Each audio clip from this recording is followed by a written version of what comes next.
1811, the steamboat New Orleans, built in Pittsburgh, floated down the Ohio River, and in January of the next year ended up in New Orleans, and it started an entire chapter in American history, the steamboat era. The Belle Louisville is the oldest operating Western River style steamboat left in the world. She was built as a steamer Idlewild, 1914. She was built in Pittsburgh, Pennsylvania by the James Reese & Sons shipyard. Originally built for the West Memphis Packet Company. 1914, she was sent to the Memphis Harbor to operate as a packet boat and a ferry boat. She cruised out of the Memphis Harbor for a number of years until around 1947. And then they sold the boat to a group of investors in the Cincinnati, Ohio area. She ran out of Cincinnati Harbor as a tramping boat.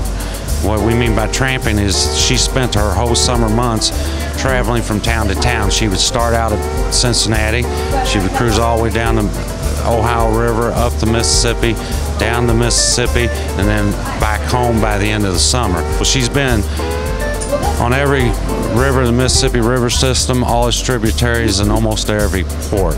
She blared the clappy, which is the steam organ we have on top, and it would draw people out of the hillsides, and when they got to a town, people would come down and see what the noise was, and they'd go out for a boat ride. She tramped from 47 till 62 as the Avalon, and they were facing bankruptcy, and they were just going to scrap the vessel. Somebody came up with the idea of putting her on an auction block, and that's when Jefferson County government and the city of Louisville went to Cincinnati and bought the boat off the auction block for like $34,000. Today the vessel's priceless, one of a kind. I actually started as a deckhand, pushing a paintbrush and a mop and washing windows, and gradually worked my way up through the mate's position and then into the wheelhouse as a pilot, and now the head captain. I started right out of high school at the age of 19, and 30 years later I'm still working on this boat.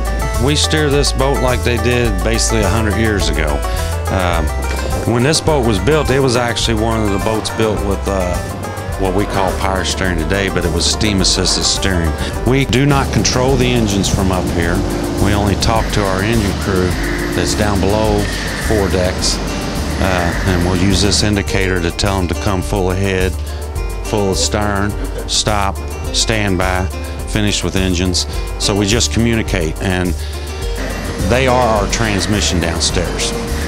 They're doing all the shifting and the control of the speed of the paddle wheel. We have this fancy electronic equipment to where when the pilot is steering the boat, he can't see once we're within 200 feet of where we're landing, he can no longer see the riverbank.